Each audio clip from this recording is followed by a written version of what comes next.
Ouais, ok. Merci beaucoup pour ton accueil. Merci de m'avoir proposé de présenter ces recommandations. Effectivement, donc, je travaille au siège de la PHP et je suis membre du conseil scientifique de la SF2H et j'ai donc participé à la rédaction de ces recommandations. J'étais notamment en charge avec notre collègue de Lyon, Cédric Dalanché, d'animer un sous-groupe de travail qui s'occupait de rédiger les recommandations sur la protection des professionnels, des patients, individuels, collectifs, et donc on va revenir dessus. Ce que je vous propose, c'est donc d'avoir un petit temps d'abord sur la présentation de notre démarche pour rédiger ces recommandations, sur les recommandations elles-mêmes, et puis garder un temps pour répondre à vos questions, effectivement, hein, parce que c'est un gros document, vous avez vu, 175 pages et plus de 600, près de 600 références bibliographiques qui ont été analysées. Et donc, je ne vais pas rentrer dans tous les détails, donc n'hésitez pas, après, on pourra échanger dessus. Le groupe, il était coordonné par les 3 personnes qui figurent sur la diapo et je remercie notamment Sarah Romano-Bertrand qui m'a transmis la majorité des diapositives que je vais vous présenter aujourd'hui. Voilà. Alors, ce nouveau guide, donc, qui est paru en octobre, il abroge les anciennes recommandations qu'on étiquetait R ou gouttelette, hein, qui dataient de 2013. C'est un groupe de travail de 21 membres d'horizons très différents hein, qui ont participé à la rédaction de ces recommandations. Donc, il y avait évidemment des hygiénistes, des membres du conseil scientifique de la SF2H, mais aussi des cliniciens, pneumologues, un membre du CLAT, et puis des ingénieurs, des physiciens, des mathématiciens. Et vous verrez qu'il y a certains éléments qui sont vraiment très scientifiques, hein, je dirais la science expérimentale, et puis d'autres qui sont plus pragmatiques. Et il a fallu que nos deux mondes se rencontrent hein, pour essayer de rédiger les recommandations qu'on vous présente aujourd'hui. Alors, côté méthodologie, on a suivi les recommandations pour la pratique clinique. C'est une méthodologie qui est proposée par la HAS, qui permet de donner une force aux recommandations. Vous verrez qu'il y a certaines recommandations qui sont fortement recommandées, d'autres recommandées seulement, d'autres possibles. Et ça a été discuté dans le cadre du groupe de travail.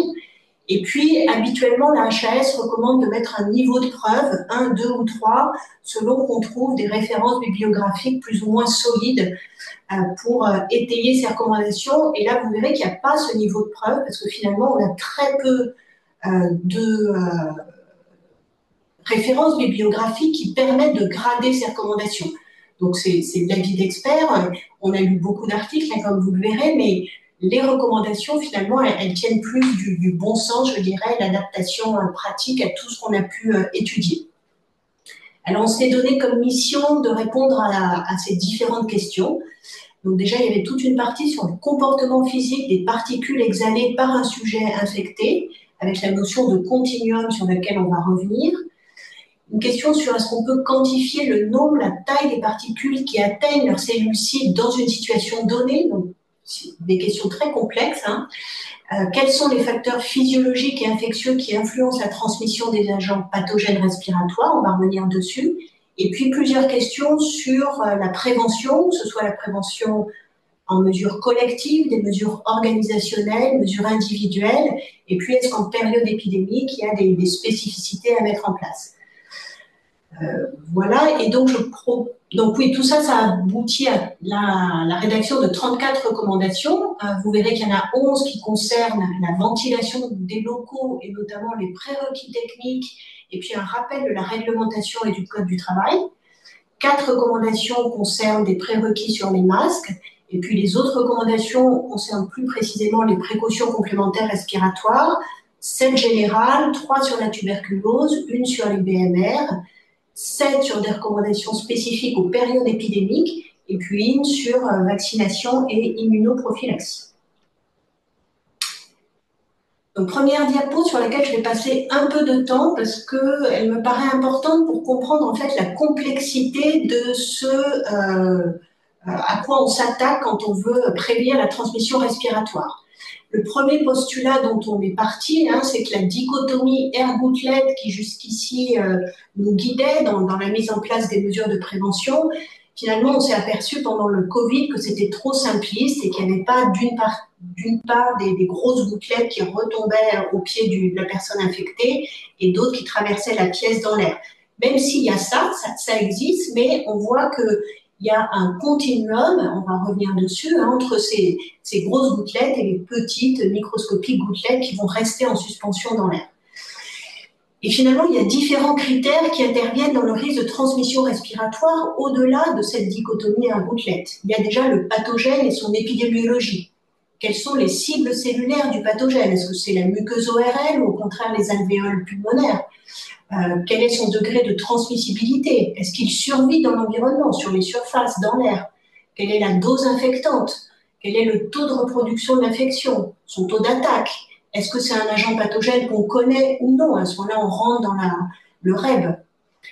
Il y a des facteurs qui tiennent à la personne infectée. À quel stade de l'infection elle est? Est-ce qu'elle est dans une période où elle est contagieuse ou pas? Est-ce qu'elle a des symptômes comme une toux, des éternuements, des crachats qui, on le sait, peuvent majorer la contagiosité? Quelle est la charge microbienne? Quelle est son immunité? On a vu pendant le Covid que les personnes qui avaient été vaccinées, même si elles restaient contagieuses, elles étaient moins contagieuses que celles qui n'étaient pas vaccinées. Est-ce qu'elles portent un masque? Et là aussi, on verra que ça diminue le risque de transmission. Ensuite, il y a des facteurs qui reviennent à la personne exposée. Est-ce qu'elle-même, elle est immunodéprimée? Ou est-ce qu'elle est immunisée individuellement? Ou est-ce qu'il y a une immunité de groupe autour d'elle qui la protège? Est-ce qu'elle porte des équipements de protection individuels, comme un masque, des lunettes de protection? Ensuite, il y a des facteurs qui reviennent à la nature de l'exposition. Et là, on aborde les questions de champs proches. Est-ce qu'on est très proche de la personne infectée ou de champs lointains? Quelle est la durée d'exposition? On sait que plus on va rester longtemps exposé, plus on a de risque d'être infecté. Et puis, quelle est la nature de l'exposition, avec notamment les procédures qui génèrent des aérosols, dont on sait qu'elles favorisent la transmission. Et enfin, plus nouveau, c'est la qualité de la ventilation, alors qu'on évalue en général à l'échelle du service, mais évidemment, on reviendra dessus. Est-ce qu'elle est conforme ou non aux recommandations? Est-ce qu'il y a un renouvellement d'air avec un apport d'air neuf suffisant? Et puis, il y a d'autres paramètres de ventilation qui interviennent dans le risque de transmission, et notamment le devenir des particules infectieuses, comme l'hygrométrie, la température, etc. Et donc, si on veut vraiment mettre en place des mesures de protection, il faudrait être capable d'analyser tous ces facteurs pour évaluer le risque et mettre en place des mesures qui seraient adaptées à ces risques. Et on voit tout de suite que c'est évidemment très complexe si on veut tenir compte de tous ces facteurs de risque. Alors, on va les reprendre certains les uns après les autres. Et donc, premier arrêt peut-être sur ce fameux continuum de la transmission respiratoire. Sur ce graphique, vous avez schématisé ce qu'on imaginait avant, qu'il y avait à la fois des particules fines qui sont en rouge et puis des grosses gouttelettes en bleu. Et finalement, on a vu pendant le Covid, et notamment Lydia Bourguiba qui a fait ces schémas et qui faisait partie de notre groupe de travail, qui est une physicienne qui a beaucoup publié sur la question, a montré qu'il y avait un continuum qui existait entre les petites particules et les grosses particules, et que finalement, il y avait un nuage qui augmentait la portée des particules, y compris des particules grosses qui pouvaient aller plus loin que ce qu'on pensait, et des particules fines qui étaient emportées en même temps. Ce graphique, qui figure aussi dans le guide, illustre bien l'ensemble de ce que peuvent connaître le devenir des particules respiratoires, avec celles qui sont en champ proche, qui vont donc être capables d'infecter la personne qui est le plus proche de vous. C'est ce qui est figuré par les traits bleus là, et les plus grosses gouttelettes. On garde quand même ces termes qui vont tomber à proximité de la personne infectée. Et puis, il y a toutes ces petites particules rouges que vous voyez qui vont rester en suspension dans l'air. Et il faut bien se dire qu'il y a donc un continuum entre les tailles de ces différentes particules. Ces particules, elles peuvent se déposer sur les surfaces, être éventuellement remises en suspension en fonction de la ventilation, et puis être la source de transmission par voie manuportée pour certains pathogènes, on reviendra dessus. Donc, par l'intermédiaire des mains, on peut récupérer ces particules et éventuellement, ça peut être aussi une source de transmission. Un point qui est très important, et vous verrez, c'est vraiment intéressant de rentrer dans le détail de l'analyse physique de ces particules. Je ne vais pas rentrer là plus en détail, mais il faut bien avoir en tête qu'il y a de nombreuses incertitudes qui persistent, que ce soit sur le changement de taille, la composition, comment évolue l'agent pathogène au sein de la particule, est-ce qu'il reste infectieux ou pas. Il y a encore de très nombreuses recherches qui sont en cours, qui vont probablement apporter des nouvelles connaissances dans les années à venir, et il faudra évidemment en tenir compte. Un autre point, c'est le facteur qui est lié à la nature de l'exposition et notamment la nature des soins prodigués en fonction de la proximité, de la durée, des procédures qui génèrent des aérosols. Et ce graphique-là illustre, vous avez en abscisse là, le champ proche, c'est-à-dire quand on est vraiment proche du patient, et le champ lointain quand on est à distance, et puis la durée d'exposition, si on reste peu longtemps ou au contraire très longtemps, avec un gradient de risque de transmission qui est figuré sur cette diapositive et avec des mesures de prévention qui vont être différentes. Si on est proche et qu'on reste pas longtemps, bien un masque à usage médical ou un masque FFP2 seront les éléments les plus importants pour se prévenir. Et puis si à l'inverse, on est à distance mais qu'on reste longtemps, là on voit que tout ce qui concerne la ventilation va intervenir dans l'appréciation du risque. On viendra sur tout ça, évidemment.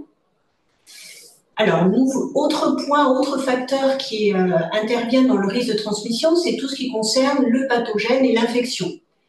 On en a parlé déjà, mais la nature du pathogène, est-ce que c'est un virus ou une bactérie? Si c'est un virus, est-ce que c'est un virus enveloppé ou non enveloppé, donc plus ou moins fragile? Quelle est la dose infectieuse nécessaire pour entraîner une infection? Quelle est la concentration du pathogène dans le liquide biologique, sa capacité de persistance dans l'environnement, son maintien de la capacité à infecter? Et toutes ces données, évidemment, on ne les connaît pas pour tous les pathogènes. Il y a beaucoup de recherches qui a été faite autour du SARS-CoV-2 au moment du Covid. Et finalement, on s'aperçoit que les pathogènes transmissibles par voie respiratoire sont peu nombreux pour lesquels on peut répondre à toutes ces questions. Il y a aussi les facteurs qui sont liés à l'infection, donc on en a parlé, quelqu'un qui tousse, il émet évidemment plus de particules respiratoires, la sévérité de l'infection, la durée de la contagiosité, etc.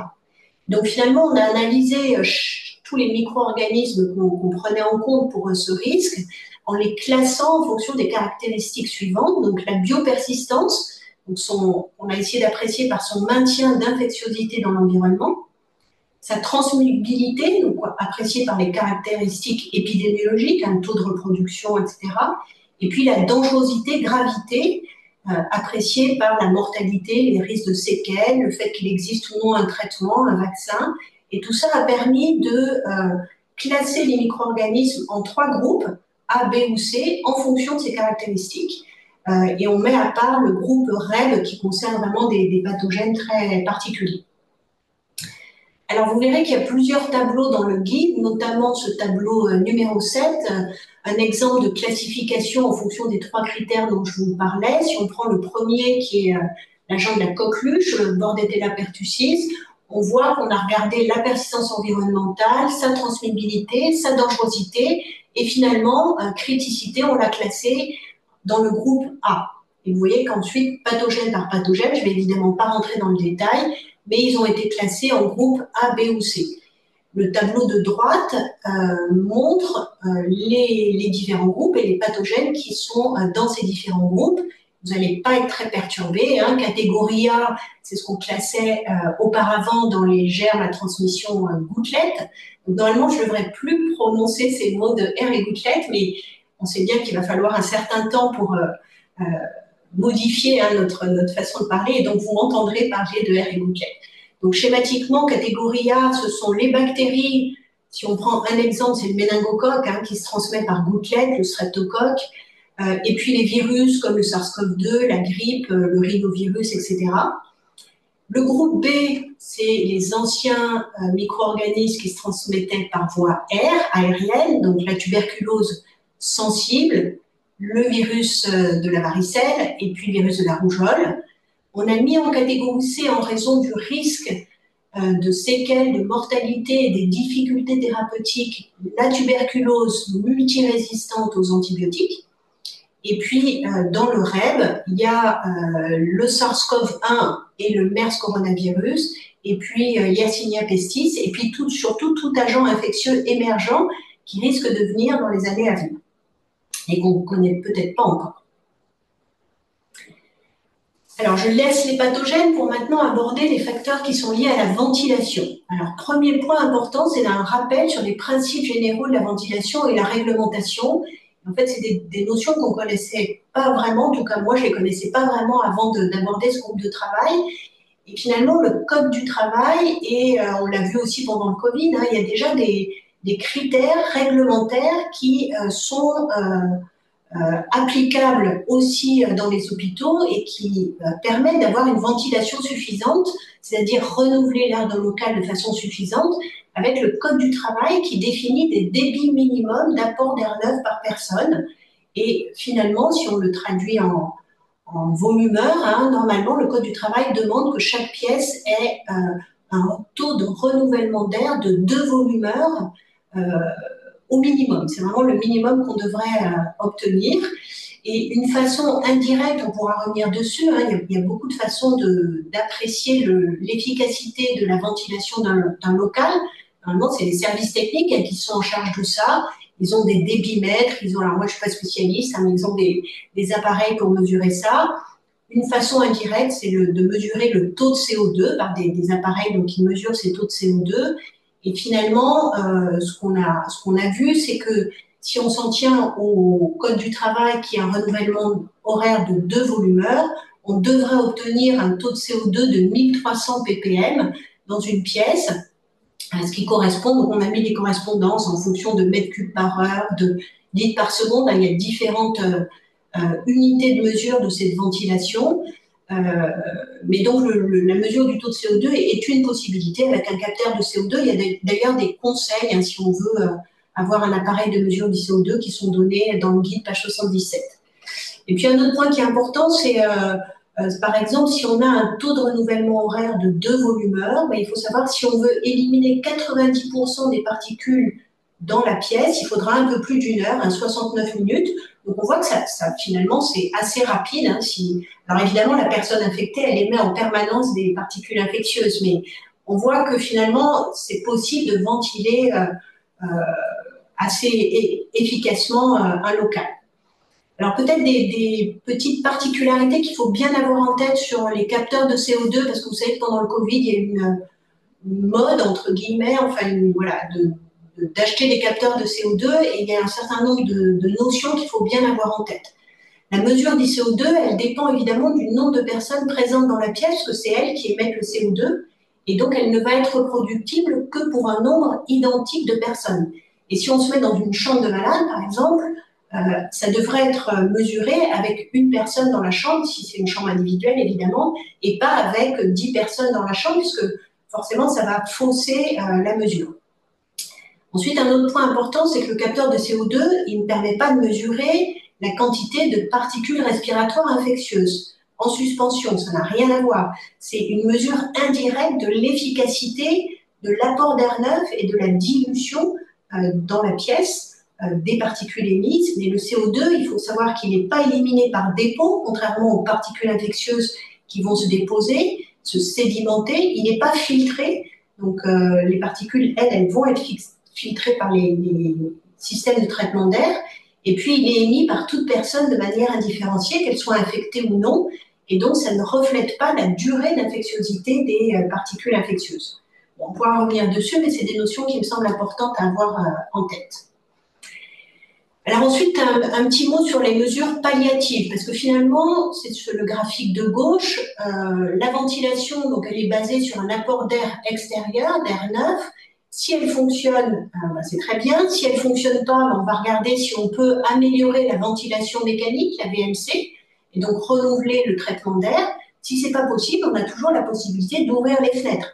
Alors c'est plus ou moins facile hein, selon les locaux, et là je pars évidemment hors zone à environnement maîtrisé, hein.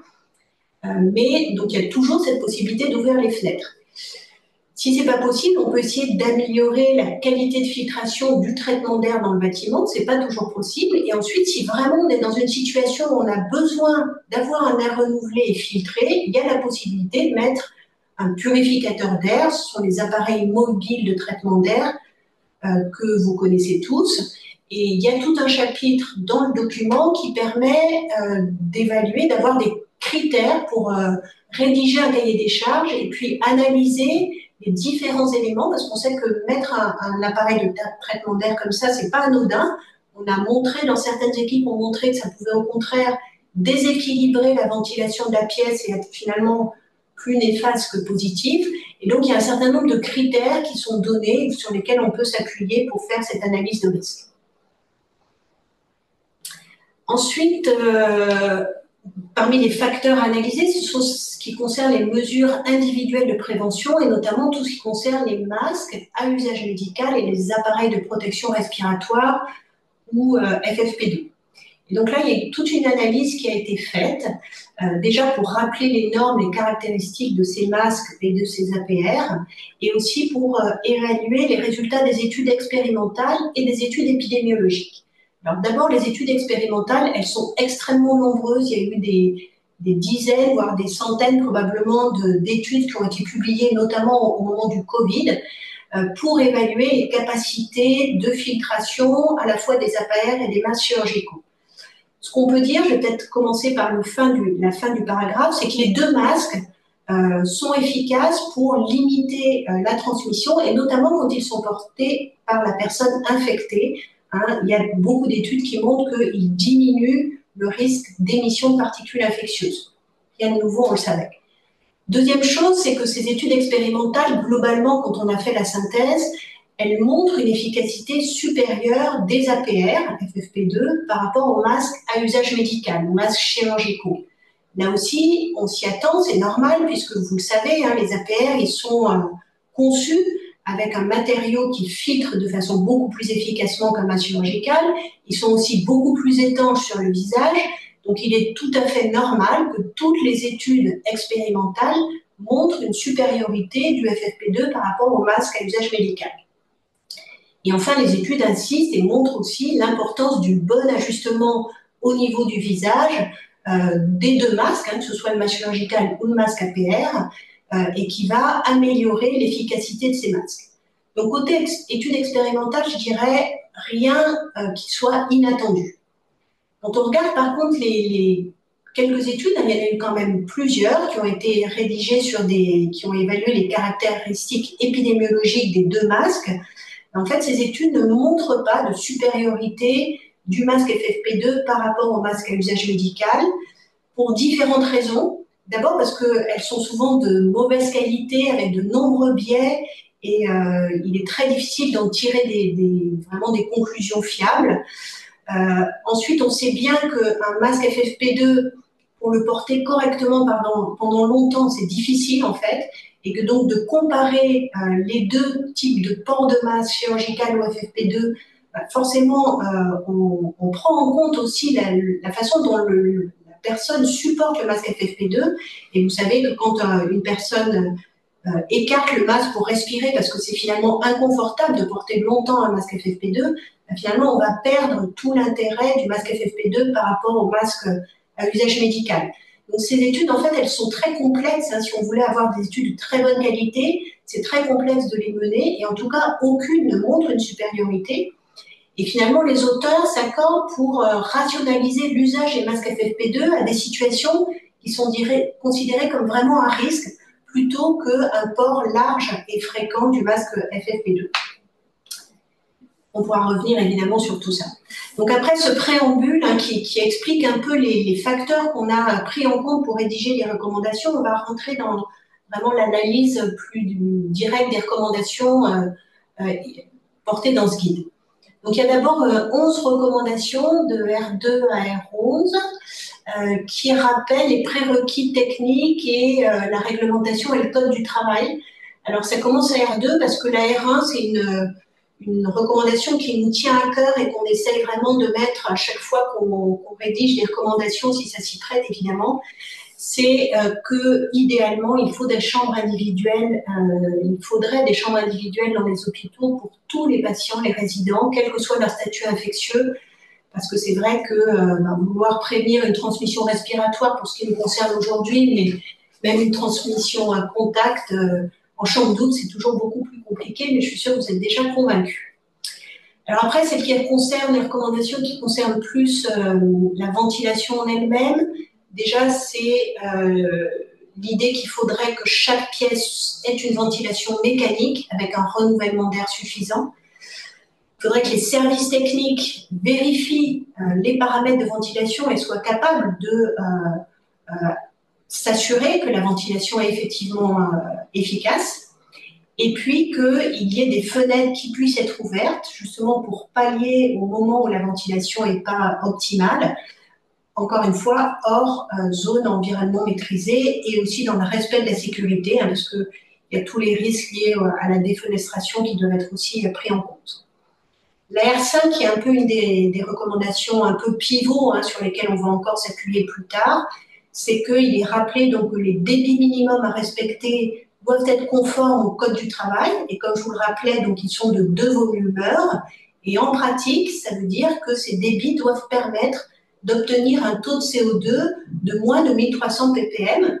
Alors, moins il y en a et mieux c'est, donc si possible, moins de 800, mais on sait que c'est compliqué, et l'objectif, c'est d'obtenir moins de 1300 ppm de CO2.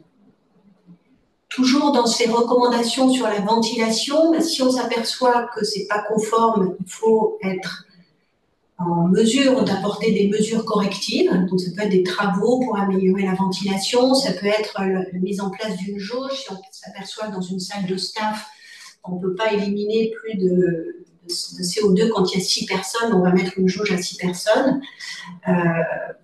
de façon à ce que les taux de ventilation soient conformes à la recommandation précédente.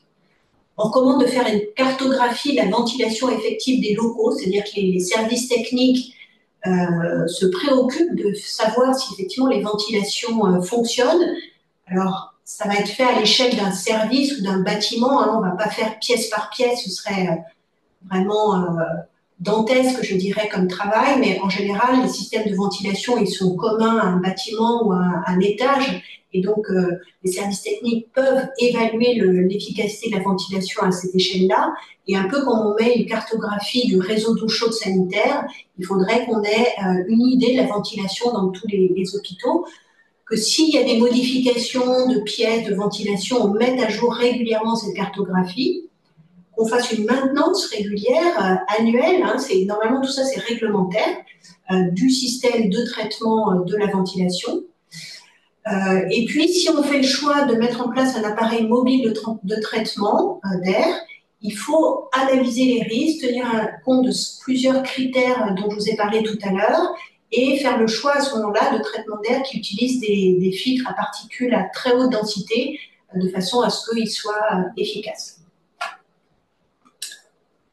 Alors, un petit préalable avant d'aborder les autres recommandations, c'est que tout ça s'inscrit dans les précautions standards. Alors, ce n'est pas une recommandation en elle-même, mais c'est quand même très important parce que, on l'a évoqué tout à l'heure, hein, de nombreux micro-organismes qui sont transmissibles par voie respiratoire se transmettent aussi par voie manuportée. Ça a été documenté notamment avec le VRS, c'est vrai aussi des bactéries, hein, comme le streptocoque.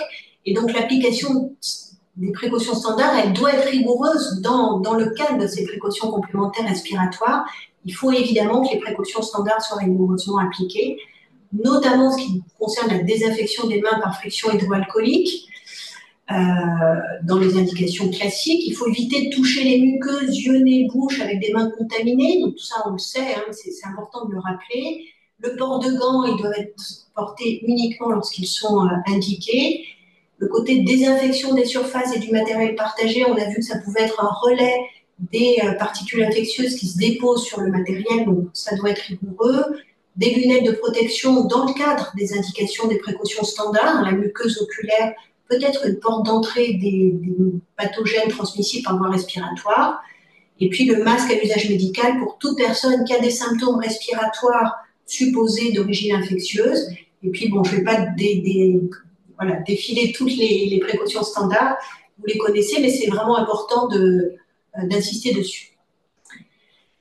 Alors, les recommandations qui concernent les masques, donc là aussi, c'est des choses qu'on avait un peu déjà dites, mais que là, il est important de redire, notamment que les équipes de prévention du risque infectieux soient associées à la rédaction des cahiers des charges qui concernent les appels d'offres pour les masques à usage médical ou FFP2 ou APR, et qui soient aussi impliqués dans le choix des masques en veillant à ce que on puisse mettre à disposition plusieurs types et modèles de masques pour les APR, mais aussi pour les masques à usage médical. Et donc, c'est les recommandations suivantes, R13 et 14. Il faudrait idéalement que les professionnels aient le choix entre plusieurs modèles de masques à usage médical et taille aussi, parce qu'on sait bien qu'en fonction des visages, les masques à usage médical, ils baillent plus ou moins, ils sont plus ou moins appliqués, et certainement que ça joue aussi dans l'efficacité de ces masques.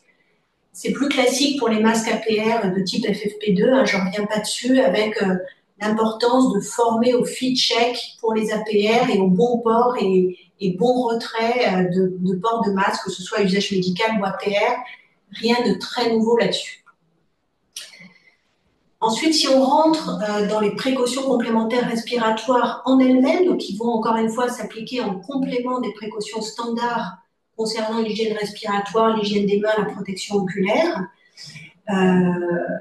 eh bien, la R16, si on a un professionnel qui est à risque de forme sévère de l'infection respiratoire dont a atteint le patient, ou qui est immunodéprimé, par exemple, insuffisance respiratoire, eh bien, on lui conseille de porter un masque FFP2 avant d'entrer dans la chambre d'un patient, quel que soit le micro-organisme dont est infecté le patient. Donc, c'est cette notion de prévention plus efficace avec le masque FFP2 quand on est à risque sévère d'infection. Pareil pour le patient, s'il est immunodéprimé, s'il a des facteurs de risque de forme sévère de cette infection respiratoire, on va lui conseiller aussi de porter un masque FFP2 par exemple, selon son, comment il le supporte, hein, mais sinon déjà un masque à usage médical lorsqu'il se déplace dans l'hôpital, puisqu'il a un risque de croiser des gens qui sont infectés. Ce qui est assez classique dans les précautions complémentaires, hein, la R18 on recommande qu'il y ait une prescription médicale de ces précautions complémentaires, une signalétique qui informe de la mise en place de ces précautions. Et puis les R19 et 20, c'est l'idée de informer les patients, les résidents et puis la 20, les visiteurs sur ces précautions complémentaires, sur ce qu'il faut respecter, notamment sur le port de masque. Et enfin, pareil, tout personnel qui a nouvellement intégré devrait recevoir une information sur ces précautions respiratoires. Donc plutôt des généralités. Maintenant, on rentre un peu dans le vif des recommandations en elles-mêmes et de ces précautions complémentaires respiratoires en elles-mêmes. Donc, on les a gradées en 3 niveaux de précautions qui sont illustrés là en jaune, enfin en vert, jaune et rouge, selon que ce sont des précautions simples, renforcées ou maximales. Alors, pour faire raccourci, simple, les précautions respiratoires simples, eh bien, c'est ce qu'on appelait avant précautions complémentaires gouttelettes. Vous verrez qu'il n'y a pas de grand changement. La chambre individuelle, le masque pour le patient, le masque à usage médical pour le professionnel.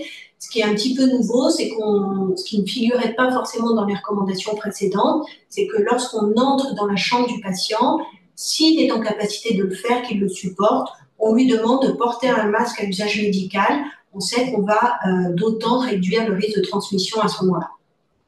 Pour la colonne jaune, donc ça concerne les précautions respiratoires renforcées. Là encore, schématiquement, c'est ce qu'on appelait avant les précautions complémentaires R, avec comme une notion sur laquelle on insiste, pour le patient qui va sortir de sa chambre, là aussi, si possible, lui demander de porter un masque FFP2, s'il le tolère et s'il comprend bien comment il faut le porter correctement, parce que si c'est pour qu'il le mette parce qu'il ne le supporte pas sous son menton, autant qu'il a un masque chirurgical bien porté. Mais donc ça, c'est un petit peu nouveau. On a beaucoup discuté. Est-ce que les malades peuvent porter un masque FFP2? Finalement, ceux qui sont greffés de moelle, on leur demande déjà de faire ça à visée préventive. Et donc, finalement, on est tombé d'accord pour dire qu'un patient qui a une tuberculose, qui va devoir se déplacer dans l'hôpital, s'il supporte le masque FFP2, c'est probablement mieux qu'un masque chirurgical.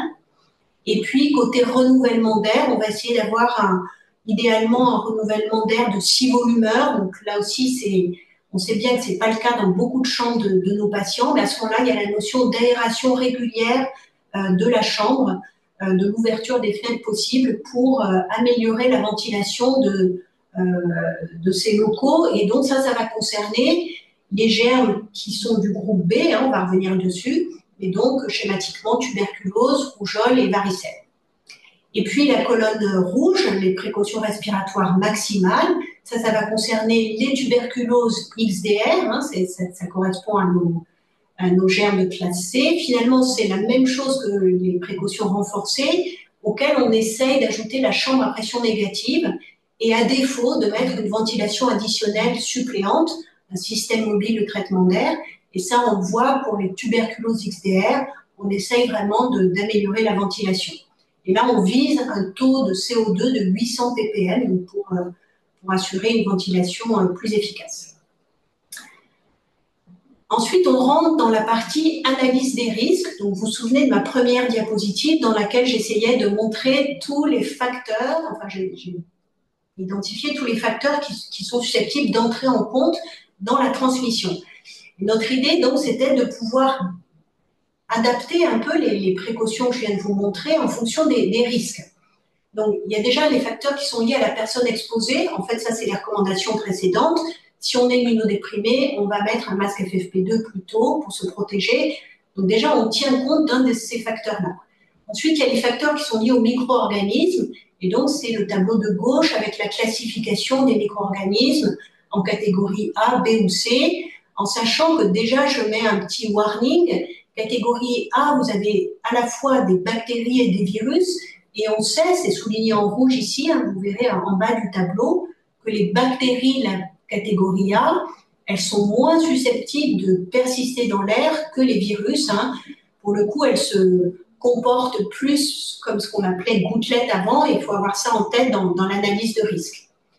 Ensuite, il y a les risques qui sont liés à l'exposition et au type de gestes réalisés, et notamment des procédures à risque d'aérosols, de génération d'aérosols, ce qu'on va appeler les PGA. Et je trouve que ça, c'est une avancée par rapport à ce qu'on avait pendant le Covid, parce qu'on ne savait jamais exactement est-ce que, par exemple, on classait la ventilation non invasive dans ces procédures à haut risque ou non. Et donc là, il y a toute une analyse de la bibliographie qui a été réalisée et qui a permis d'avoir cette liste de procédures qui sont considérées à risque élevé. Donc, on les connaissait déjà, hein, intubation, manœuvre de réanimation cardio-pulmonaire, fibrobronchique. Donc, je ne vais pas tout lister, mais on a là une liste qui est précise et sur laquelle on peut s'appuyer, même si elle est amenée à être rediscutée, à évoluer hein, en fonction des connaissances bibliographiques, scientifiques qu'on va pouvoir acquérir. Et puis, dernier point qui va entrer dans l'analyse de risque, c'est la fameuse ventilation avec la capacité d'avoir un taux de CO2 de moins de 1300. Et d'où les matrices que vous avez peut-être déjà vues si vous avez lu le guide, avec deux situations. Soit la ventilation est conforme, soit elle ne l'est pas. Donc, si elle est conforme ou si on ne sait pas comment elle est, hein, parce que peut-être je fais un aparté là, on ne va pas savoir du jour au lendemain si nos hôpitaux, nos services, nos bâtiments ont tous une ventilation conforme ou non. Et il va falloir prendre le temps de faire cette analyse par les services techniques. Hein, c'est pas vous qui allez faire ça. C'est vraiment les services techniques qui vont être invités petit à petit à faire cette évaluation de la ventilation.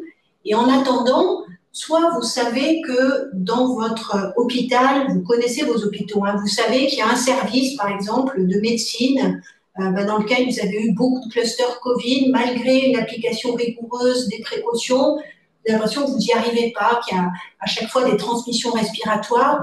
Ça doit faire suspecter que la ventilation, elle n'est peut-être pas conforme. Et à ce moment-là, on va se mettre dans la deuxième catégorie. Mais globalement, dans nos hôpitaux, on contrôle le risque de transmission respiratoire avec la ventilation telle qu'elle est aujourd'hui, dans la majorité des cas, et avec les mesures de prévention qu'on applique, on arrive à contrôler cette transmission respiratoire. Donc, juste cette matrice, je pense qu'elle est intéressante parce qu'elle essaye de tenir compte de tous les facteurs qui entrent en cause dans une transmission respiratoire, mais il faut probablement la prendre de façon adaptée en fait à chaque situation, et on va pouvoir vraiment regarder ce qui est le plus à même dans vos hôpitaux, en fait, de voir comment les choses se passent jusqu'à maintenant. Donc, schématiquement, si on prend le tableau de gauche, hein, donc on a une ventilation qui est considérée comme conforme. La ligne A, c'est les pathogènes A. Ben, on sait qu'on va mettre des précautions respiratoires simples, donc ce qu'on appelait gouttelettes avant, et que la seule situation où on va mettre plutôt un masque FFP2, ça va être lorsqu'on a des procédures qui génèrent des aérosols à risque élevé, ce qu'on faisait déjà, hein, on recommandait déjà, quand on fait une fibroscopie bronchique à un patient, ben on recommande de mettre un FFP2 pour l'opérateur parce qu'on sait qu'il est plus à risque de transmission respiratoire. Pathogène de type B, ça va être les précautions respiratoires renforcées, donc encore une fois tuberculose, rougeole et varicelle, et puis la XDR, on va mettre des précautions maximales. Alors quand on est dans une ventilation non conforme, si on va commencer, finalement, vous voyez qu'il y a deux cases qui changent de couleur. Si on prend les pathogènes de type B, donc on a une tuberculose à qui on va faire une fibroscopie bronchique, et on sait qu'on est dans un lieu qui n'est pas ventilé du tout, pas bien ventilé. Mais là, on aura envie, effectivement, de mettre des précautions supplémentaires, et notamment, par exemple, de mettre un appareil de traitement d'air dans ce lieu à haut risque de transmission. Deuxième case qui change de couleur, c'est ici. Donc, on est cette fois-ci avec un pathogène du groupe A, et donc plutôt un virus respiratoire, qui est donc susceptible peut-être de rester en suspension.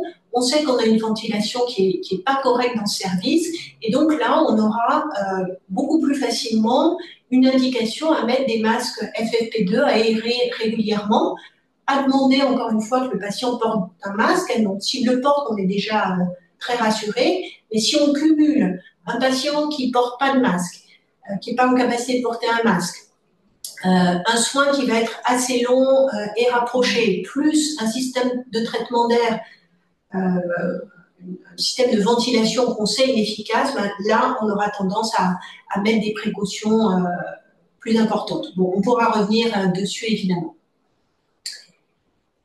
Alors, juste pour information, je vois que mon tableau est flou, mais c'est pas très grave. Vous avez les durées de précautions complémentaires recommandées qui sont indiquées dans un tableau, page 118. C'est dans les annexes, on ne le trouve pas facilement, donc je voulais vous le préciser. Donc, pathogène par pathogène, il n'y a pas tout le tableau qui est là, mais vous avez les durées de précautions complémentaires respiratoires recommandées. Alors, on regarde l'heure. Je vais essayer d'accélérer pour qu'on ait le temps d'avoir des questions. Donc, cas particulier de la tuberculose, là aussi, donc on va être vraiment dans des précautions complémentaires renforcées avec ce logigramme qui permet d'indiquer le type de précaution en fonction de l'examen microbiologique. Donc, si on a une présomption clinique et ou radiologique de tuberculose, a priori, on va mettre, d'emblée, on met des précautions renforcées, mais ça va dépendre des résultats de l'examen microscopique. Alors, s'il est positif et qu'on a une PCR qui est négative, ça va faire suspecter des mycobactéries non tuberculoses, et à ce moment-là, on sera dans le cadre de précautions standards.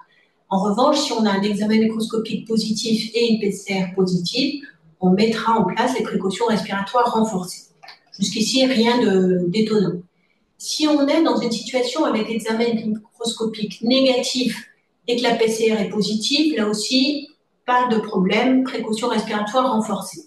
Là où c'est plus compliqué, c'est si on a EM- et PCR négative, ou bien qu'on n'a pas de résultat de PCR, parce qu'il y a encore des laboratoires qui ne font pas les PCR sur l'examen microscopique.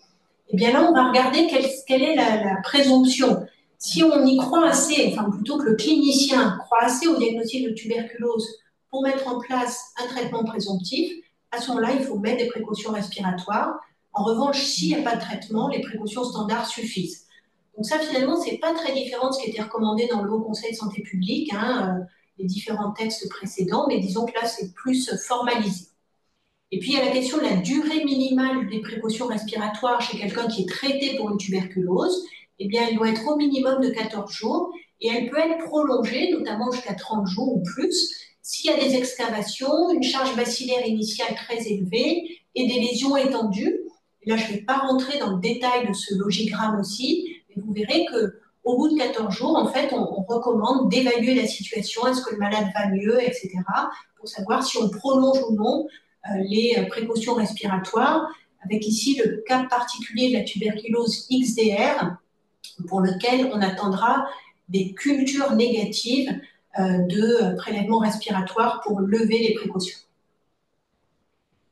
Infection respiratoire à SARM, et bien là on va mettre des précautions respiratoires simples. Là aussi je passe vite, on pourra revenir dessus, mais rien de très étonnant là-dedans. Les mesures collectives en période épidémique, eh bien vous les connaissez, on les avait déjà recommandées pendant le Covid, mais c'est de mettre un masque à usage médical dès l'entrée dans les bâtiments dans lesquels circulent des patients, pour les professionnels, les patients, les visiteurs. C'est ce qu'on recommande là depuis le début de l'épidémie de VRS en général jusqu'à la fin de l'épidémie de grippe. Une chambre individuelle en période d'épidémie communautaire pour tout patient hospitalisé. Donc on remet la chambre individuelle ici. Des chambres doubles à condition que 2 patients aient le même pathogène. Et puis en cas de cas groupés d'agents infectieux, eh bien, il y a des mesures telles que le masque pour toute l'équipe soignante, des dépistages éventuellement des soignants, des patients, des évictions des locaux communs, etc., qui peuvent être pris. Et puis enfin, la possibilité de faire du cohorting, de regrouper les patients résidents qui seraient atteints d'un même micro-organisme dans un même secteur. Je passe un peu vite, tout ça n'est pas très nouveau ni révolutionnaire. Dans les mesures collectives, on a mis en place la notion de jauge qui vont être importantes, notamment dans les salles communes comme les salles de staff ou les salles de repos. Et puis toute une recommandation qui concerne l'encadrement des visites, notamment en période d'épidémie, avec des précautions à prendre pour les visiteurs. Et donc là aussi, je passe assez rapidement. Et puis la dernière recommandation donc, qui concerne la vaccination et l'immunoprophylaxie, on sait qu'elle protège, mais de façon imparfaite. Et donc, il est recommandé d'appliquer les précautions standards et complémentaires, y compris chez ces patients qui sont vaccinés. Voilà, donc j'arrive à la fin et on va pouvoir discuter de tous ces points. Si je résume les points à retenir, je dirais que ce qui est un peu nouveau, donc c'est cette conformité de la ventilation qu'il va falloir vérifier et maintenir. Le fait de mettre à disposition différents modèles et tailles de masques à usage médicaux et FFP2, et donc l'équipe de prévention du risque infectieux soit vraiment impliquée dans la rédaction du cahier des charges et dans le choix des modèles. On a maintenant une liste définie de procédures qui génèrent des aérosols et donc on va pouvoir se baser dessus pour recommander nos précautions. Le fait de recommander un masque FFP2 pour les professionnels et les patients qui sont immunodéprimés ou à risque d'infection grave. Le fait d'insister sur le port de masque par la personne infectée, que ce soit un professionnel qui travaille, mais aussi un malade qui est hospitalisé dans une chambre, lui demander de porter le masque. Si la ventilation n'est pas conforme, eh bien, il faut essayer de corriger cette non-conformité. On a toujours la possibilité d'aérer régulièrement et puis en fonction des gestes et durées d'exposition, de monter en grade de protection avec un masque FFP2. Pendant les épidémies hivernales, de mettre un masque à usage médical pour toute personne qui circule dans les bâtiments hospitaliers. Et puis pour la tuberculose, une durée minimum de 14 jours, ce qui était déjà le cas avant, pour les précautions respiratoires. Et voilà, je vous remercie pour votre attention et on peut discuter de tout ça si vous le souhaitez. Et donc je garde peut-être, je ne sais pas si je garde le partage ou pas. On regarde le partage peut-être, Ok. si jamais tu veux revenir sur une diapositive. Donc, Ouais. merci beaucoup Sandra pour ta présentation. Nous avons quelques questions. Alors, je vais me permettre de répondre à la dernière qui est posée par une collègue. Alors, je n'ai pas le nom, mais peu importe. Est-ce qu'une infection à Mycobacterium bovis doit être considérée comme une infection à tuberculosis? Au sens strict, non. C'est le complexe tuberculosis. Et donc, toutes les infections respiratoires à mycobactéries du complexe tuberculosis, et pas que bovis, sont à considérer comme une tuberculose et même consigne de prise en charge et de prévention. Après, tu avais des questions concernant finalement l'aération des locaux, qui est vraiment un peu le sujet Ouais. nouveau, je dirais.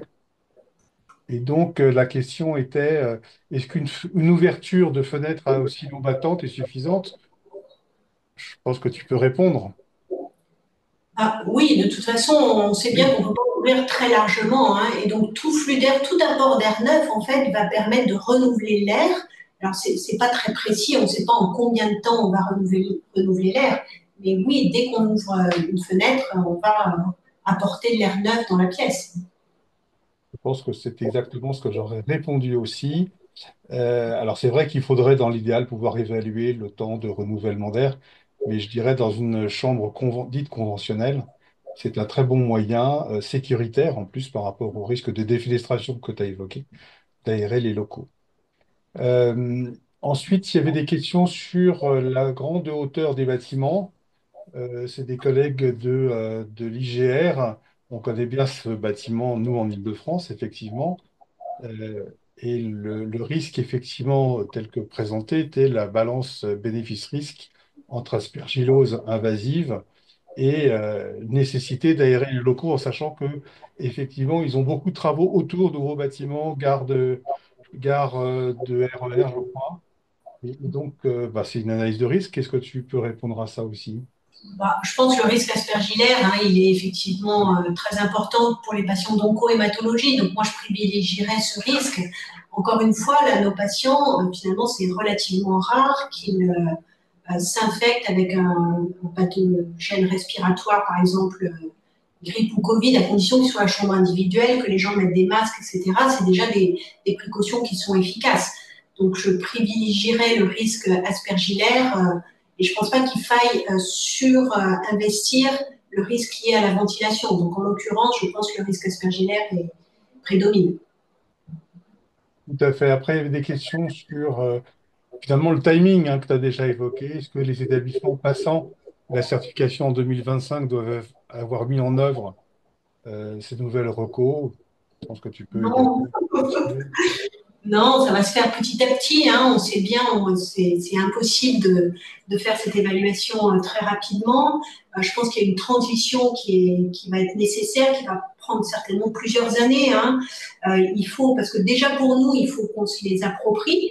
Et ensuite, vous imaginez, pour les professionnels soignants, que ce soit les médecins, les infirmières, les aides-soignants, les termes de air, gouttelette, transmission respiratoire simple, renforcée, etc., la transition ne va pas se faire du jour au lendemain.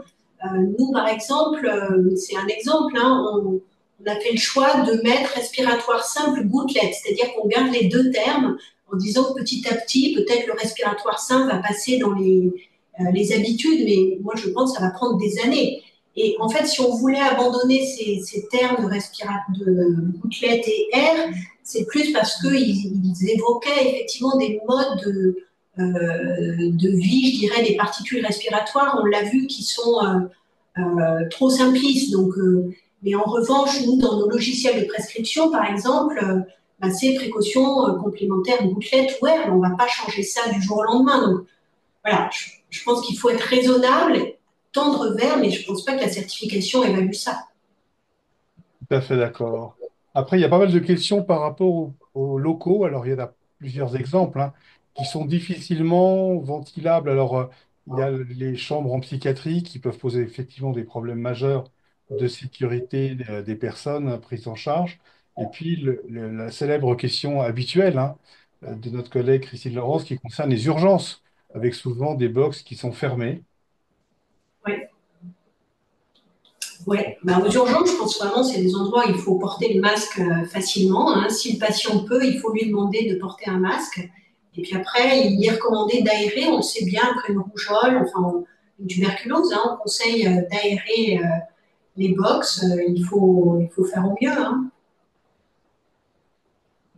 Et puis Évidemment, je peux. effectivement, on peut aussi promouvoir aux urgences et dans période hivernale le port de masques pour les soignants, pour se Ouais. protéger de masques de soins. Il y avait une question que j'ai sautée, pardon, qui concernait l'efficacité des masques de soins, des masques médicaux, chirurgicaux, dotés d'élastiques par rapport, Alors, j'imagine, à ceux qui ont des liens.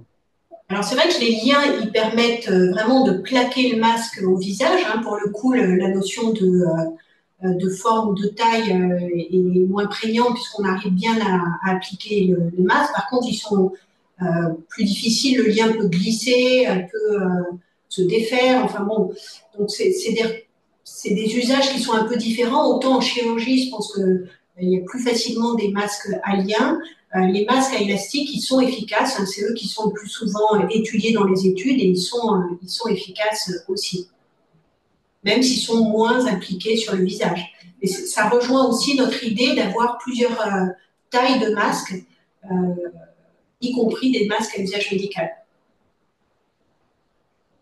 Alors ensuite, il y a des questions concernant le choix des masques. J'essaie de trouver comment ces messages vont diffuser auprès des directeurs de structures, services techniques, services achats par rapport aux masques. Bah, ça, c'est notre rôle d'hygiéniste, j'ai envie de dire. C'est-à-dire que oui, nous, on va transmettre ces recommandations. Après, c'est pas à nous de les appliquer. Hein, c'est pas nous qui allons faire le tour des salles pour voir si elles sont bien ventilées ou non.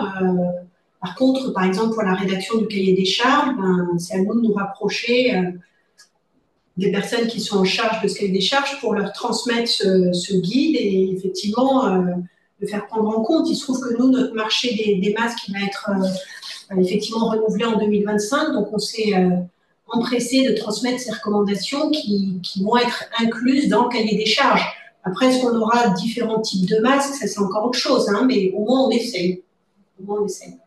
Alors, toujours pour la tuberculose, hein, il y a beaucoup de questions sur la tuberculose, questions qui rejoignent les locaux finalement. Effectivement, malheureusement, dans certaines UHCD, il y a des chambres qui ne sont pas dotées de fenêtres. Comment faire pour prendre en charge des patients dans ce type de structure? Et puis une autre question qui rejoint un peu cette problématique, est-ce que le risque d'aérer par les pores de patients tuberculeux, quand on a une fenêtre condamnée, est une aération inefficace? Je pense que ça suit la logique. Tu veux La dire quand logique, on ouvre la porte, c'est ça? on ne va Ah, certainement pas aérer une chambre qui ne peut pas être aérée en ouvrant la porte du couloir. Ça, c'est absolument interdit. Et les recommandations actuelles n'ont rien changé avec les précédentes. Et non, effectivement, le vrai problème en UHCD, c'est comment fait-on pour pouvoir prendre en charge en UHCD un patient suspect de tuberculose si on n'a pas de locaux aérables. alors ça, c'est un vrai problème, effectivement. Je pense que si on a différents box, avec par exemple un box sur six qui a une fenêtre, on va essayer de privilégier suspicion de tuberculose ou globalement même de pathologies infectieuses respiratoires dans ce box-là. Après, vous me direz, en ce moment, il n'y a que des grippes et des VRS, des bronchiolites, donc évidemment, c'est compliqué, hein, mais en fait, là, on ne va pas changer nos hôpitaux du jour au lendemain. Comment on fait aujourd'hui? En fait, on va faire pareil demain. On a juste en tête que, effectivement, il faut mieux prendre en compte le système de ventilation, essayer de l'améliorer petit à petit. Après, si on est dans un lieu où on a souvent des tuberculoses, etc., et un box dans lequel on est amené à les mettre, dans lequel il n'y a pas de ventilation, pour le coup, là, la mise en place d'un système de traitement d'air palliatif pourrait être envisagée. C'est vraiment une analyse de risque à faire un peu au cas par cas en fonction des patients qu'on accueille et des situations architecturales, je dirais. Je ne sais pas si je réponds à la question, mais Ah, si, je pense que globalement, l'idée, ça serait quand même, avec les urgentistes et les équipes techniques, euh, indépendamment des projets, bien entendu, d'identifier le box qui devrait être préférentiellement mobilisable pour placer un patient à risque de tuberculose ou à risque de pathogènes respiratoires hautement transmissibles dans une zone qui soit aérable, de manière à, pourquoi pas, faire un mouvement, hein. On peut aussi déplacer un patient qui a une pneumopathie à pneumocoque, supposé, dans un autre box, le temps de faire un mouvement et de placer le patient à risque de tuberculose au bon endroit. À ce sujet, il y a une question d'une collègue ou d'un collègue qui est étonné de voir des précautions respiratoires simples à mettre en place pour les pneumopathies à pneumocoque. oui, en effet, on a mis ça. Alors, c'est pendant 24 heures. En général, c'est dès qu'on commence le traitement antibiotique, rapidement, le risque diminue avec le traitement antibiotique. C'est quand même un pathogène transmissible par voie respiratoire, donc on a conseillé de mettre en place ces mesures, et ce qui était déjà le cas, je crois, dans le guide précédent. Hein. Mais c'est vraiment pendant les premières heures avant le traitement antibiotique. Quoi. Alors, toujours des questions sur la tuberculose, sur le temps nécessaire, je pense que c'est ça la question. Départ du patient, puis nettoyage FFP2, combien de temps laisser le box vide si aucune aération ni fenêtre avant de remettre un patient? Voilà. Alors, je crois qu'on l'a dit, je ne sais plus si c'est 1 heure ou 2, il me semble qu'on l'a mis dans le guide quelque part, mais là, je peux dire, je ne me souviens plus exactement. En fait, il y a, vous savez, je vous ai montré un tableau qui dit en fonction du taux de renouvellement horaire, essayer Oui, de trouver combien de temps il faut pour éliminer 90% des particules. Voilà, c'est ici, si vous le voyez. Vous voyez, en fonction de votre taux de renouvellement horaire, vous pouvez anticiper si vous êtes à 2 volumeurs, mais il faut un peu plus d'1 heure pour éliminer 90% des particules, en sachant qu'on ne sait pas combien de particules peuvent rester en suspension dans l'air et être infectieuses. Voilà, s'il reste 10%, est-ce que ça suffit pour infecter quelqu'un? C'est un peu une règle de 3 à faire en fonction de ce qu'on connaît de sa ventilation, quoi. alors une question sur des restructurations, on transforme des chambres doubles en zone, j'imagine, d'accueil temporaire avec 6 personnes. Ben, c'est pas du tout fait pour prendre en charge les pathologies respiratoires, Ouais. ça. Il faut voir aussi ces recommandations pour un appui, vraiment un document sur lequel vous pouvez vous appuyer pour éviter justement des aberrations. Je vois 6 patients dans la même pièce, là, je dans le chat. Voilà, il faut vraiment que les professionnels administratifs, médicaux, etc., prennent conscience du risque de transmission de pathogènes respiratoires. Et donc, ben voilà, 6 patients dans une même pièce, c'est compliqué. Après, les locaux sont ce qu'ils sont. Les salles d'attente, je voyais qu'il y avait une question sur une salle d'attente, c'est ça, dans les urgences. Ben évidemment, on fait comme on peut. Je pense que plus on arrivera à faire porter des masques dans ces pièces qui sont vraiment confinées avec beaucoup de gens, ben, on va limiter le risque de transmission respiratoire. Mais j'ai pas de solution miracle pour ces lieux-là, hein. Bah, l'importance aux urgences, j'ai envie de dire, c'est d'avoir un repérage rapide des patients qui toussent ou qui viennent pour une pathologie respiratoire, de manière à organiser peut-être une zone d'attente spécifique pour les patients tousseurs. Et bien entendu, c'est pas facile, hein, dans l'état actuel de certaines urgences. Aération Covid, ça suit exactement ce qu'on a dit pour tuberculose, hein. Il n'y a pas besoin de 3 heures, hein. On est en post-Covid, on revient sur Terre. Et si on dit qu'on peut prendre 1 heure ou 1 heure et demie le temps de temps de pause pour un patient tuberculeux, Covid, ce serait, je dirais, plus court. Alors, je vois qu'il y a un commentaire disant que c'est pas facile à appliquer. C'est sûr que ça ne va pas être facile à appliquer du jour au lendemain. Mais encore une fois, il faut voir les choses de façon progressive. Et il faut aussi se rassurer. On n'a pas, encore une fois, de transmission de pathogènes respiratoires non maîtrisés dans nos hôpitaux. Enfin, je pense que globalement, quand un patient est infecté, on arrive à limiter la transmission. Donc, ce qu'on fait aujourd'hui est déjà efficace. Là, on essaye de voir comment faire encore mieux. Alors, une question en médico-social, un résident, pardon, qui ne peut pas porter un masque, il a la grippe, il est porteur d'une grippe. Est-ce que le soignant doit mettre un FFP2 systématiquement parce que la toilette dure plus de 15 minutes?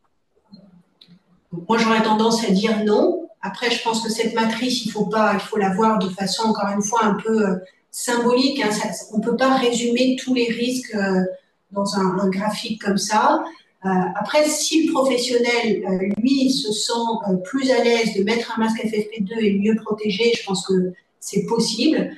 Moi, je reste persuadée hein, qu'un masque chirurgical bien porté, sans le tripoter, sans le toucher, sans l'enlever, etc., va être efficace pour prévenir la transmission de la grippe. Je rappelle juste en passant que le R0 de la grippe est largement inférieur à celui d'autres pathogènes respiratoires, plus proche du Covid, et on a quand même vu des situations où on portait un simple masque chirurgical, masque de soins avec ou sans élastique, et on n'a pas forcément été exposé au Covid. En tant que soignant, je parle. mais l'établissement doit permettre aux soignants de disposer de masques FFP2 adaptés à leur visage. Ça, c'est très important. Oui, et puis encore une fois, si les patients le souhaitent, enfin nous on l'a vraiment porté pendant le Covid, hein, si les professionnels se sentent mieux protégés avec un masque FFP2 et qu'ils le portent correctement, pourquoi pas? En revanche, un professionnel qui n'est pas convaincu et qui va encore une fois l'écarter parce que c'est difficile de le garder de façon longue, prolongée, qui va l'écarter de son visage, je pense qu'on perd de l'intérêt. Donc moi, le masque FFP2, je le vois vraiment pour protéger dans des situations identifiées à risque avec des pathogènes qu'on a cités, hein, la tuberculose, la varicelle et la rougeole, si soi-même on n'est pas protégé, hein, immunisé évidemment. Mais je pense que ce sera plus efficace si on le réserve à des indications précises. Alors, une question pour le bloc, j'imagine pour l'ambulatoire ou autour de l'entrée au bloc, les patients qui sont en attente, doivent-ils porter systématiquement un masque dans cette période, dans cette zone Alors, d'attente? donc en période épidémique, hein, comme en ce moment, où on a à la fois du VRS et de la grippe, nous on conseille effectivement que tout le monde, donc patients, professionnels, visiteurs, portent un masque à usage médical parce que il y a un risque évidemment pour les autres patients. Donc, qu'ils soient symptomatiques ou non, il y a un risque qu'ils soient porteurs d'un de ces pathogènes respiratoires. Donc, en période épidémique, je répondrais oui. S'ils le supportent, encore une fois, il y a des patients d'abord qui ne comprennent pas, qui ne supportent pas le masque. Mais s'ils le supportent, moi, je recommande dans ces périodes épidémiques de porter le masque. En dehors des périodes épidémiques, non. Je ne sais pas si je réponds à la question de Laura. Alors, toutes les manœuvres à risque d'aérosolisation, donc ce qu'on appelle les PGA à risque élevé, hein, les procédures générant des aérosols à risque élevé, oui, on recommande de porter un masque FFP2.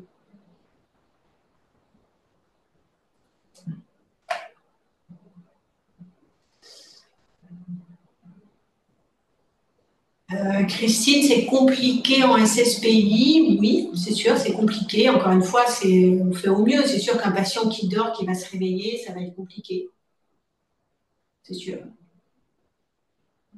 Je crois encore une fois qu'on ne peut pas décrire toutes les situations et évidemment quand on sort d'une anesthésie, ça paraît compliqué de demander à la personne de porter un masque, hein. Et en général, dans l'hôpital, tout ce qu'on va gagner en port de masque sera tout ça de risque de transmission en moins. Mais pour la SSPI, finalement, c'est une question de balance bénéfice-risque, risque, surtout par rapport à l'anesthésie, hein. La surveillance d'un patient SSPI prime, sa sécurité prime sur le risque, hein. Normalement, les patients ne sont pas tout à fait exactement au même endroit. Alors, un patient qui a une tuberculose respiratoire, qui va bénéficier d'une prise en charge au bloc opératoire ou en interventionnel, ne devrait pas ressortir en SSPI. Il devrait être pris en charge soit dans une SSPI qui dispose d'un box séparé, ça existe dans certains établissements, soit avoir un réveil au bloc en salle. Alors ensuite, il y a une question sur le port de masque en cas de clostridioïdèse difficile. Pour moi, il n'y a pas d'indication à porter un masque dans ce cas-là. En Aucune tout cas, on ne indication. l'aborde pas dans le guide. Non, mais ce n'est pas un pathogène de la transmission respiratoire. Ouais. Comment réussir à faire porter un masque aux familles et aux visiteurs durant la période épidémique de septembre à mars? C'est pas simple, mais je pense que on y arrive quand même. Il y a des hôpitaux. Alors c'est vrai que c'est plus facile dans les hôpitaux qui sont monoblocs que dans ceux qui sont pavillonnaires. Mais je prends l'exemple d'un hôpital monobloc avec une entrée. On peut mettre une distribution de masques à l'entrée et demander à chaque visiteur, chaque patient de mettre un masque. Et je pense que quand les gens, familles ou visiteurs ou patients, voient que les professionnels mettent des masques, ça entraîne en fait les autres à porter un masque.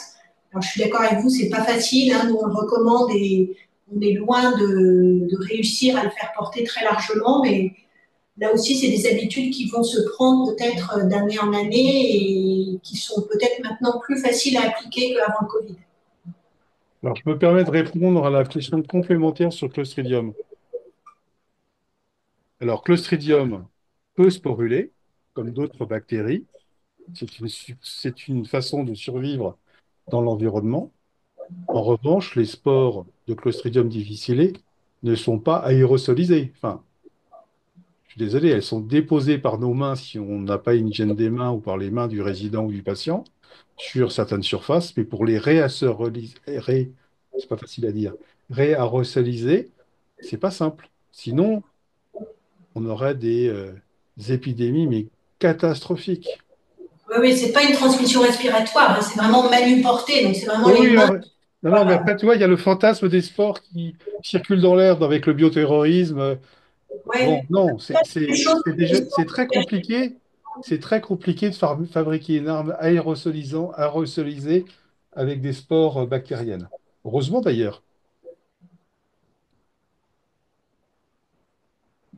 en d'ailleurs. charge d'un patient tuberculeux en chirurgie. Est-il indispensable que l'équipe chirurgicale porte un masque FFP2 en plus de l'équipe d'anesthésie? Bah, si c'est un patient qui est dans sa période de contagiosité, je pense que c'est mieux. Alors, indispensable, c'est toujours pareil, hein, mais c'est mieux parce que quand on va l'intuber, l'extuber, il y a quand même un risque de. Mais c'est au départ et à la sortie. C'est avant l'intubation et après, enfin, Oui, et une fois pendant qu'il est intubé, l'extubation. ventilé, enfin voilà, ouais, je pense que je ne vois pas le chirurgien changer de masque, etc. Donc, idéalement, oui, probablement, c'est mieux qu'ils mettent un FFP2. Je sais pas ce que tu en penses, Hervé. On n'est pas rentré dans ce genre de. Non, mais Des- je dirais que ça serait le libre choix du chirurgien en sachant qu'il y a un problème de confort, ça dépend de la durée opératoire. Il y a un problème d'efficacité et oui, de confort par rapport à l'efficacité pour absorber l'humidité générée par la parole du chirurgien. Et le risque, il est majeur avant l'intubation et au moment d'extubation. Un patient intubé, il y a un ballonnet, le système expiratoire est filtré, il n'y a pas de risque pour la pièce. Après, il y a une question sur le masque FFP2 pour les professionnels qui font l'intubation et à l'inverse de tous ceux qui sont dans la salle. Là aussi, effectivement, moi je pense que je suis d'accord avec vous. C'est important que le personnel qui fait l'intubation porte le masque. Là, on ne parle pas de quelqu'un qui est connu comme ayant la tuberculose. Hein. Vous vous posez la question, je comprends, pour tout patient. Donc moi là, je réserverai le FFP2 au personnel qui fait le geste et donc qui est à proximité du patient.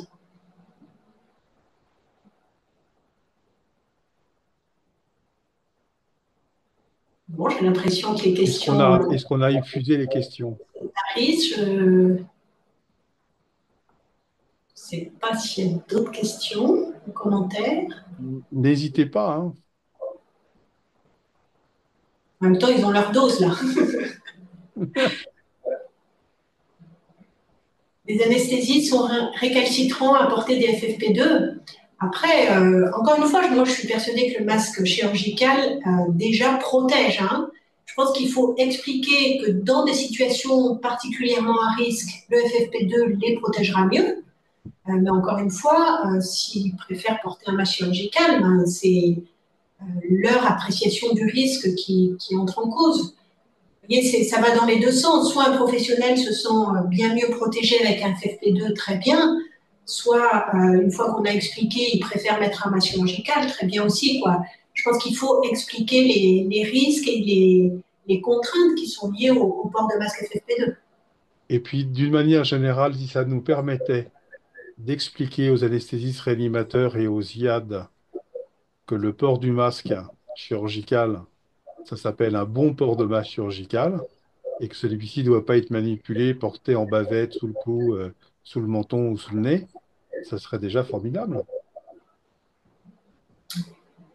Alors, il y a une question sur l'extubation. C'est effectivement quelque chose qui a été assez discuté et ça a été classé en risque modéré, donc pas forcément de masque FFP2 nécessaire.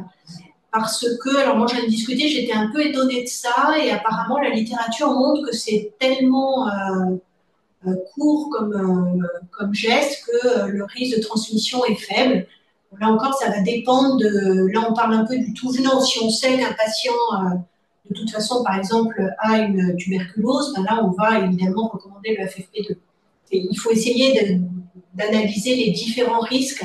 Mais si on a un patient lambda dont on n'a pas de raison de suspecter qu'il ait une infection respiratoire, là, dans les recommandations, c'est masque à usage médical.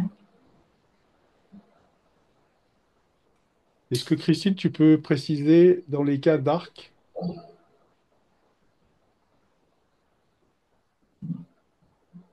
Alors, Ah je sais oui, pas, arrêt cardio-respiratoire, pardon. c'était quoi la question? Bah, j'imagine que c'était par rapport aux patients non curarisés qu'on a, si je ne sais pas. Après les IgE, plutôt dans les cas. Alors, dans la réanimation cardio-respiratoire, il est recommandé plutôt le FFP2, c'est classé dans les risques élevés.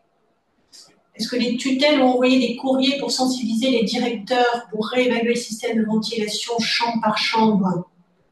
Ça, c'est une question pour Hervé. Tu penses que l'ARS va envoyer ça? Bon, je ne suis pas convaincu. Je ne pense pas qu'on puisse mettre en place cette dynamique sans avoir le temps et prendre le temps de s'adapter et surtout de dialoguer avec les services techniques. Je pense que ça fait partie de notre rôle d'hygiéniste transversal d'approcher directement ces problèmes. Après, est-ce que l'ARS, qui n'a pas forcément été destinataire de ces recommandations, va être mis dans la boucle? Ça sera peut-être notre rôle en tant que CEPIAS, de les informer qu'il y a des nouvelles recommandations et de travailler avec santé environnement pour arriver à appréhender cette question. Pour information, il y a des groupes de travail qui sont en train de se mettre en place au niveau des CEPIAS en soutien des recommandations de la SF2H et en lien avec les collègues du conseil scientifique de la SF2H pour travailler un certain nombre de sujets, dont le carnet sanitaire de l'air des établissements de santé, pour justement essayer de nous donner des outils et de les partager avec vous sur le terrain pour accompagner cette dynamique qui, encore une fois, va pas se faire du jour au lendemain. Ouais, je ne l'ai pas dit, il va y avoir aussi une foire aux questions qui va être alimentée par toutes les questions qui nous remontent, qui va être publiée par le conseil scientifique et le groupe de travail de la SF2A, justement pour ces questions un peu récurrentes qui remontent, pour qu'on ait des réponses un peu homogènes. Je vois une question, tout soin aérosolisant, alors que ça a sauté, y compris pour un patient sans pathogène respiratoire, nécessite un masque FFP2. Donc ça, on ne l'a pas clairement dit en fait dans ces recommandations parce qu'elles concernent plutôt les patients qui ont une infection respiratoire. Mais on est en train de travailler dessus au conseil scientifique et probablement pour des gestes comme la fibroscopie bronchique ou la kiné respiratoire, effectivement, ça paraît indiqué de proposer un masque FFP2 parce qu'il y a une exposition qui est plus importante. Mais on a bien ça en tête là et ça découle un peu de ces recommandations. Une question sur le milieu médico-social qui effectivement est bien moins pourvu en service technique. Alors, il y a plusieurs orientations qui vont sans doute être prises. Pour les groupements d'EHPAD, je pense qu'il faudra qu'on s'attache à alerter, travailler avec ces groupements pour essayer d'insuffler une dynamique.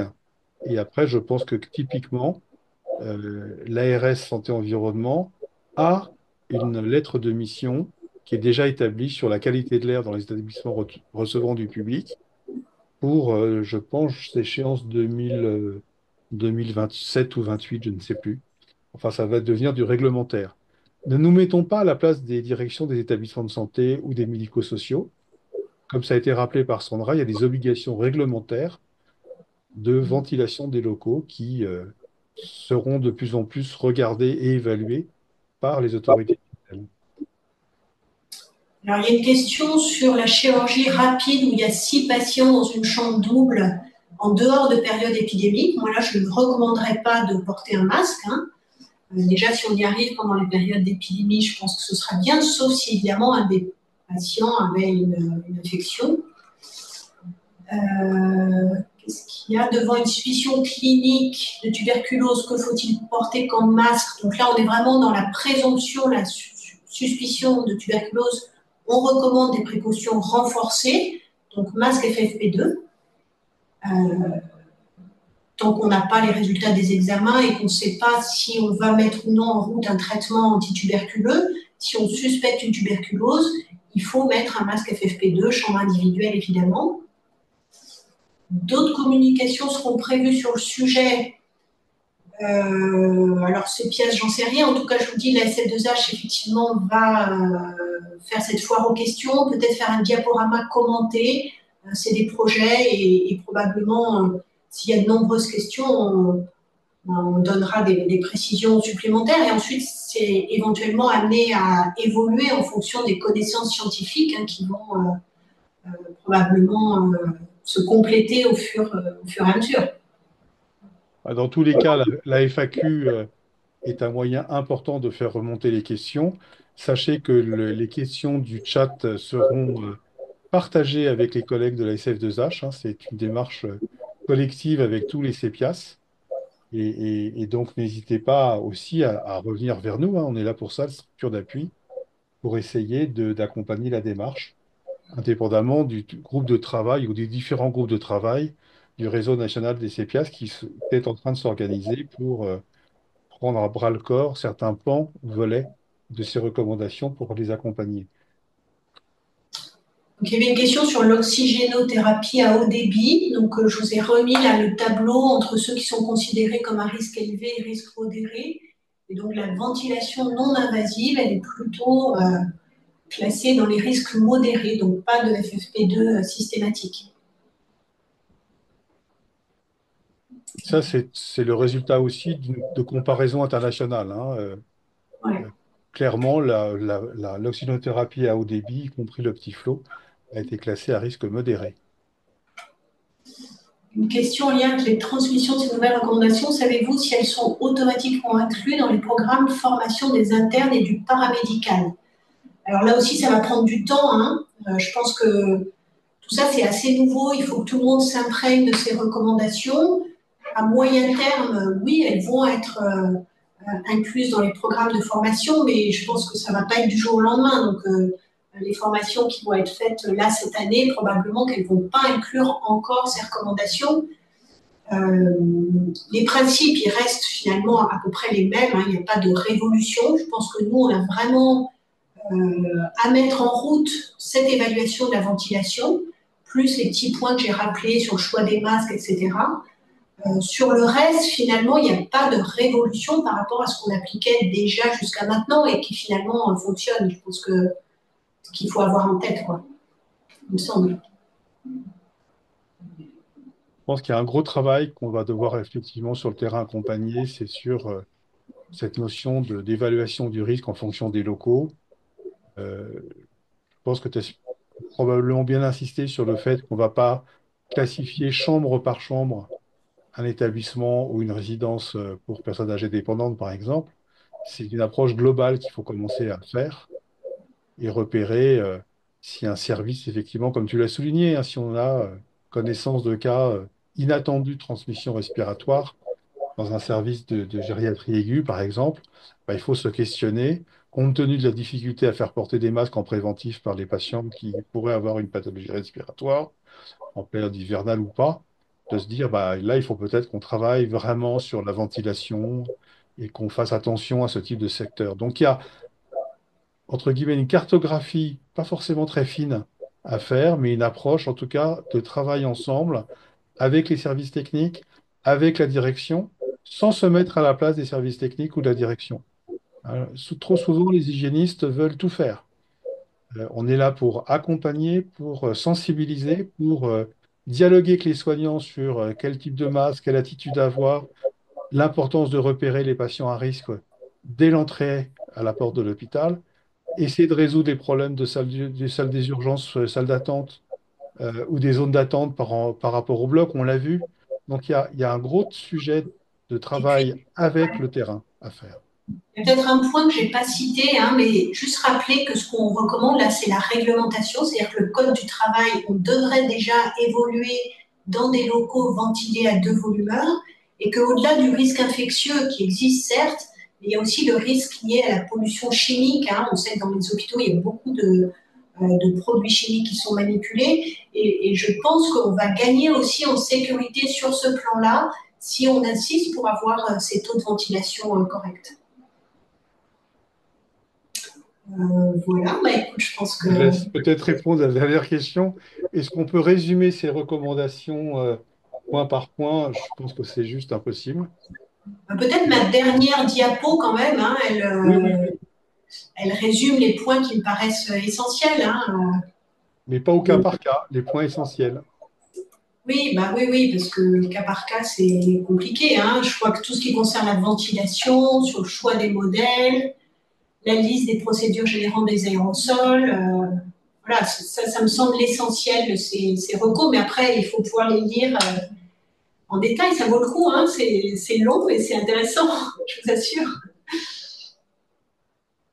En tout cas, merci mille fois, Sandra, pour Merci à ta vous, c'est intéressant. plus que contribution et Merci à tous. formidable période et joyeux Noël à tous. Ouais, Bonne fête de fin d'année. joyeuses fêtes à tous.